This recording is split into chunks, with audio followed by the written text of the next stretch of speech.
Welcome back to another episode of Harmonious at Lunch, the show that fuels your business success. I'm Brandon Gano, your host and guide through the world of harmonious business growth. Today, we're unlocking powerful strategies with industry experts to help your business thrive. If you're a business owner, entrepreneur, or executive, you are in the right place. Join me and our incredible guests today on the journey to clarity, growth, and success. It is time to revolutionize your approach to business. Let's dive in with another episode of Harmonious at Lunch.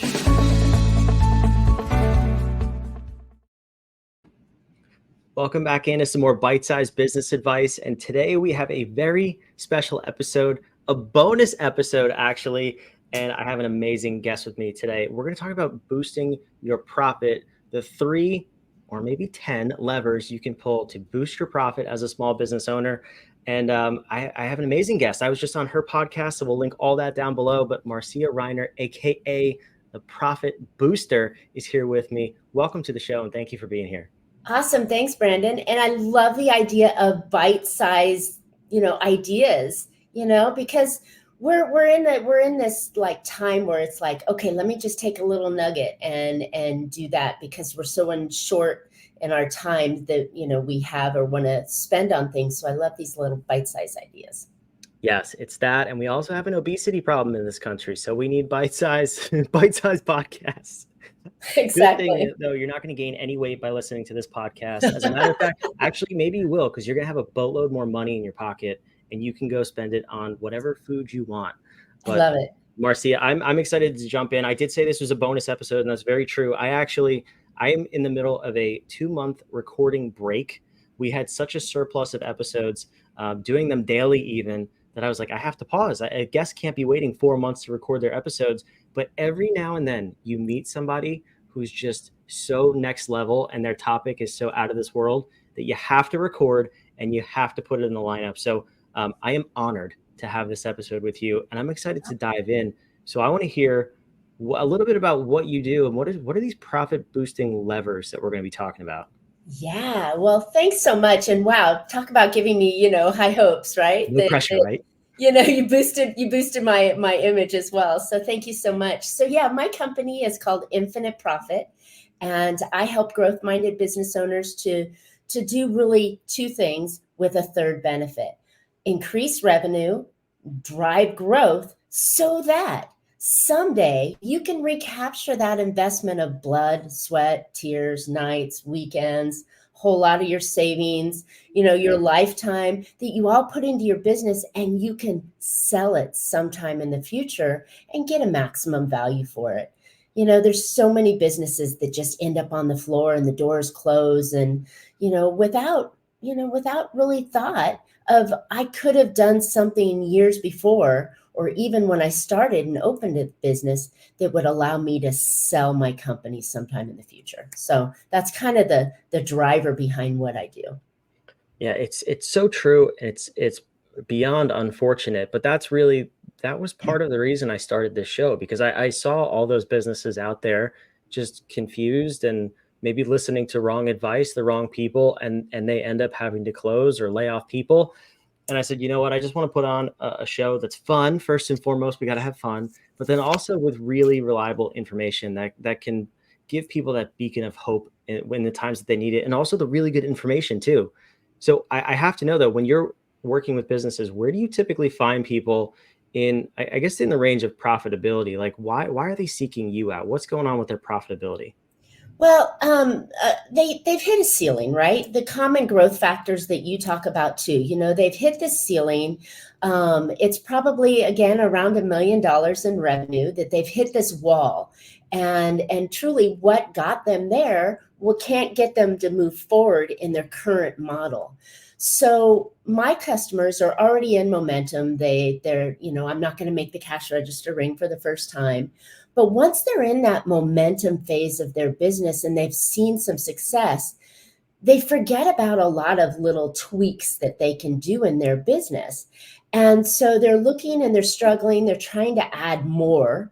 Let's just do one more call. Let's just add one more product. Let's just hire one more person. And that's not always the right effect, which is kind of similar to the song that you sing. But really, truly, what they can do is take a step back and look at these little levers that they can pull and make minor incremental changes in what they're doing so that they can benefit more from their company. And I think that's what really surprised me in the years that I've been doing this is that business owners go, change, or their employees go, change, we're not going to do it. Change is not good. But change is necessary. And if you can do it in your bite-sized pieces, then it's not as painful. It doesn't add that extra weight. It doesn't cause the stress. And the momentum starts to change and they start to get better, bigger, better, faster, stronger, lighter, whatever the adjective we're going to use on it. But those little incremental changes can truly shift the company and improve their bottom line. Yeah, this is fantastic. And there's 10 levers that you speak about. We don't have time for all 10 today. I do want to clear a few things up for the audience, though. You said that I sing, and I want to be very clear. There's one thing that I can't do for sure. I cannot sing any songs, hence I'm hosting a podcast. No, you can sing. You just don't want to have everybody hear you sing, or they start to cry and the dog starts to howl, and Good clarification. My kids even yell at me to stop singing. So yeah, we're not going to go down that road. But we do want to let's hear about some of these levers.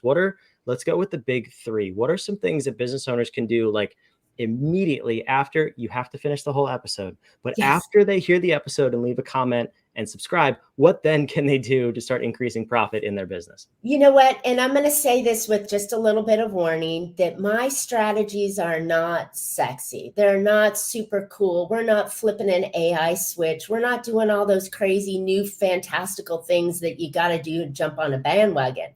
However, as you mentioned, you can make your life sexy afterwards because you did these, right? But so there's the fun in it. So yeah, these are not sexy. They're very foundational, but they're often forgotten. So I think the first step, and people are going to start to cringe in it, is to really look at your spending habits, right? I tried to coin years ago with my first book, Big Profit Secrets Exposed, was, income minus expenses equals profit. Duh, right? So if you want more profit, you either have to increase your income or you have to manage your expenses. So if we look at the managing of your expenses, there are 3 things that you want to ask yourself when reviewing. Yes, you should be reviewing your expenses on a frequent basis. You want to ask yourself, does this expense produce a customer? Does this expense keep a customer? Or does this increase the lifetime value of that customer? And if you can answer yes to one or preferably all 3, then you should keep the expense.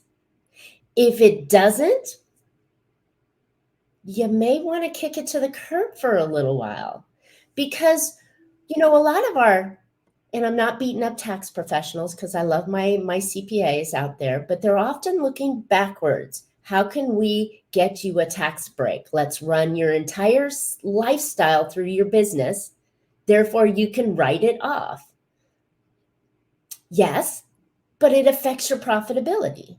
So if you do that, then you may want to consider reducing your payroll to yourself if you're going to do that.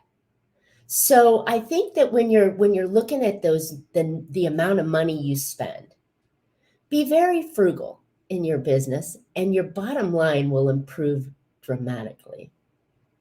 So that's the first one that I think is just like, it's a killer. And I even have and have done in the past a little 30-day program with my customers that I call it the 30-day profit booster, where we will look at your cost of goods sold. Even if you're a service production, you have cost of goods sold. Your operating expenses, which people forget, they still have to pay rent and lights and utilities, and they've got a receptionist or whatever those expenses are. And then the third little sneaky trigger is your pricing strategy. When was the last time you increased your price? Shh. People don't want to say it. No, my clients will run away. Nobody will buy from me ever again if I increase my price. Wait a minute. Are your prices going up? Is inflation gone up? Do your employees want to be paid more? You have to increase your price. It's expected. And if you do it in a incremental change, your customers, for the most part, will stay with you, especially if you're adding tremendous value for your price. Okay. Yeah, that's always I'll say a tough conversation. That one I think incites a lot of emotion more than the F word you said before, frugal. I will say this, frugal and sexy, I've never heard in the same sentence. So you nailed that one. But I always say boring is sexy, because doing the boring stuff, I mean, as from the operational side of things as a COO, like, you have to do the boring or else you can never get to the sexy. That's the whole, and you said the same exact thing. So I want to get your feedback on something before we jump to lever number 2. This is a hack that I've always used. So managing expenses is super boring. You're right. Like, I agree with you 100%. Poke me in the eye. But one of the ways that I've always gotten around that is I love putting things on credit cards because I love points and miles and all those beautiful things. Please use your credit cards responsibly. I was just going to say, pay it off. Pay it off, but you can use your credit cards. But one of the things I always did, and I still do to this day, both personal and with business cards, I report them lost or stolen once a year, because the monthly expenses, like, really easy to review. But on a yearly basis, sometimes you don't know, and you could have $1,000+ subscription that didn't hit in the last 3 months, and you won't know about it, and they're surprise. So how do you feel about that little hack? I love it. And there are many business style credit cards, and we won't name them here, that will actually give you a report at the end of the month and categorize how you spent it. And therefore it transitions very nicely and easily into your accounting software. And then it's documented. So now you know that this was a business lunch, this was a subscription, this was gas, this was, food, all those things, supplies. You can really categorize it. So it makes it very helpful. So I love that. I don't know that I want to cancel my credit card every year, but I think that's an interesting viewpoint. Not cancel, because I know that would impact your credit. Just not cancel, but report the card lost and get a new fresh card, because those subscriptions, like you said. Okay. So who's signed up for a gym and never went? I will say, not me, but I know not maybe me. I go. People yes. They're like, hey, Marcia, every time I walk in, right? But yeah, those are things that hang on and you forget about. There's a commercial on TV, and the girl said, yeah, I paid for 2 Netflix accounts for 3 years. And I went, oh, okay. Brilliant. Talk about forgetting, right? I love it. All right. So that was number 1. It was not sexy, as we were warned, though. What is lever number 2 that we should do? Actually, it was lever number 1 and 2. So the pricing strategy was lever number 2. The cost management was lever number 1. And that pricing strategy really, just to kind of fill it out a little bit more, is really saying, what value do you provide your customer? And if you look at it at that viewpoint, it becomes no longer a race to the bottom or competing with an Amazon or Walmart kind of environment. It's saying, I'm giving you so much value, and the value is transitioning into solving this financial problem for you, or this problem for you that's worth this amount. Then if I come in and say, okay, I'm providing $1,000 worth of value, round numbers, every month in things that I do, and the customer's benefit is $2,000 in net savings or freedom of time or solving these problems with employees or whatever it is that you do. You saved me $2,000 by fixing my plumbing, right? Now I don't have to get a new, pipes and toilet. So whatever that value is that you provided them, you can now come in and say, okay, my competitors charge $100. Well, I think for everything I'm doing, I could actually get away with $150 because of all the value I'm charging or providing. That's how you start to look at your pricing, not as what the competition is and go down $5. And the worst thing you can ever do is go, hey, my stuff's on sale, 20% off today. Well, 20% off is not 20% reduction.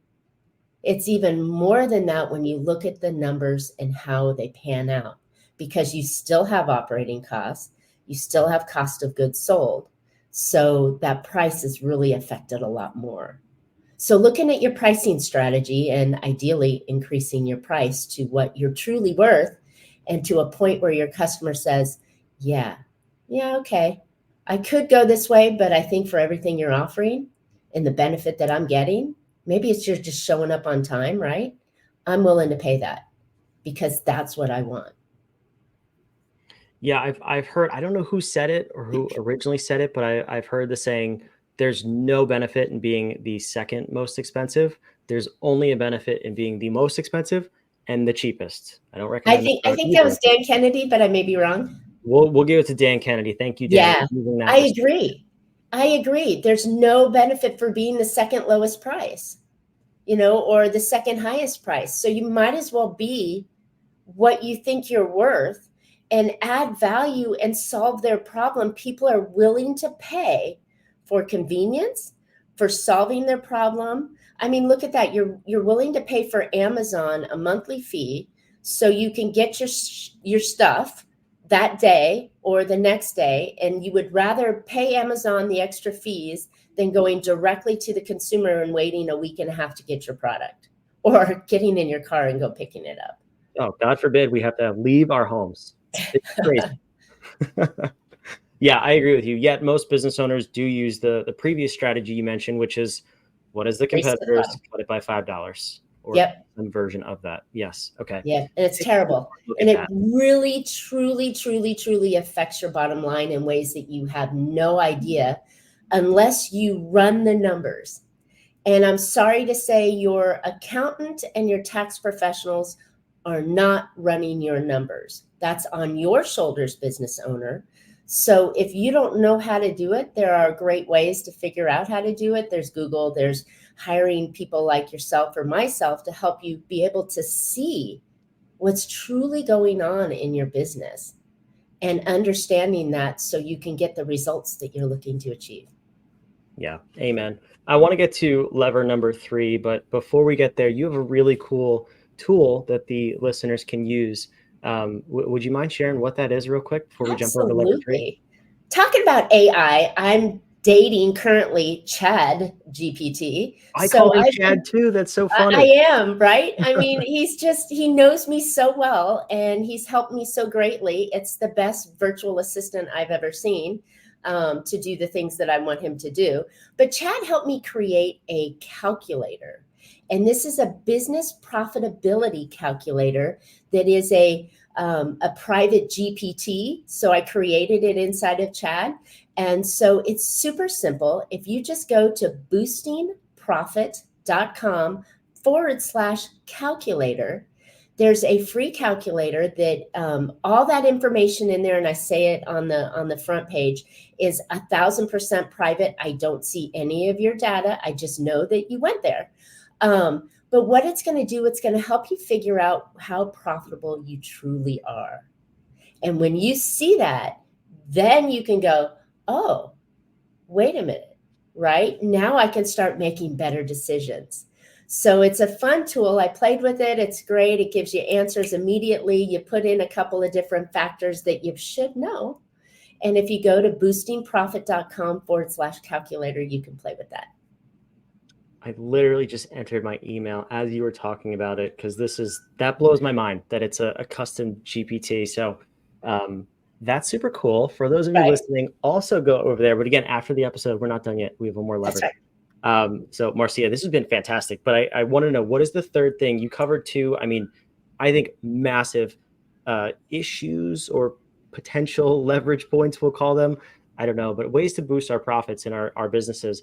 What's that third one? And then for the other 7, you're going to have to go look at the show notes down below and go check out Marcia's resources and books. But what's number 3? Well, actually, if you go ahead and do the calculator, when we get off the line, I'm going to add it into a follow-up sequence, and I'm going to give you all 10 levers after you do the calculator. Perfect. So Look at that. Just for listening to this show. Why aren't you subscribed yet? value. Absolutely, you should be subscribing. And my goodness, you need to give Harmonious at Lunch a 5-star review on any of your podcast players that you listen to on a regular basis, because if you're listening, chances are someone might not be listening. And if you go, hey, this was great, you're going to bring other listeners over. She said it, not me. So please listen to her. Exactly. Okay, so number 3 is really hard because I've got like 10 to choose from. But I think, when I go back to my original book, right, and talking about the income minus expenses equals profitability, right? We talked about the expenses. We talked about the pricing income. But what's the biggest problem that almost every businesses face every day, right? Leads. They're looking for more leads. So I think what you can do is have clarity in your marketing strategy. And that marketing strategy has to be specific, right? We use that word niche to your audience's problem. So now if you look back and you go, hey, if I'm talking to you, John, you're listening to this podcast, and I say something and it sounds like I'm reading your mind, then chances are, John, you're my ideal customer. And if I can continue with that mind reading conversation to you, talking about the problems that you're facing right now, and that I have a solution for it. And if I make it super simple and super easy for you to come check me out and experience the quick solving of that first problem, because we know we have more than one problem, right? And if I can solve that problem for you in a very easy way, with one simple way, you're going to go, I like what Marcia said. I bet she has more ideas. So the lever number 3 that you can pull is to create a one-off kind of marketing idea, kind of like a lead magnet or a free download that solves your ideal customer's number 1 problem, solves it, literally solves that problem, and it's something that they can execute on their own. Then what you're doing is you're bringing somebody of interest into your space. They may not buy today, because we all know that 97% of the people out there are still going through their buyer's journey. So they may not buy today, but you bring them into your world and you can nurture on them and help them through their buyer's journey later on. So I would encourage you, that real quick little lever is to increase and provide a marketing solution to your ideal customer that solves one of their immediate problems. And I tell you, it's gangbusters, because they fall in love with you and they want more. It's crack. That's what we're doing. We're dealing drugs here. We're dealing solution-based business solution drugs of sort by giving them and solving their problem. And you know what? I always joke that drug dealers have one of the best business models. They let you sample for free, and tell me they don't have the best recurring revenue stream ever. They have the most repeat business. I'm just going to put that out there. So yeah, we're not promoting drugs by any means, but it is an analogy, as you just mentioned, that if you give them a taste, you solve the problem. You've provided tremendous value. They are now sitting back in their chair going, that was awesome. I would like some more of that. Marcia, what do you do? Brandon, what else do you got? Right? You want free fries with that? Keep that crack flowing.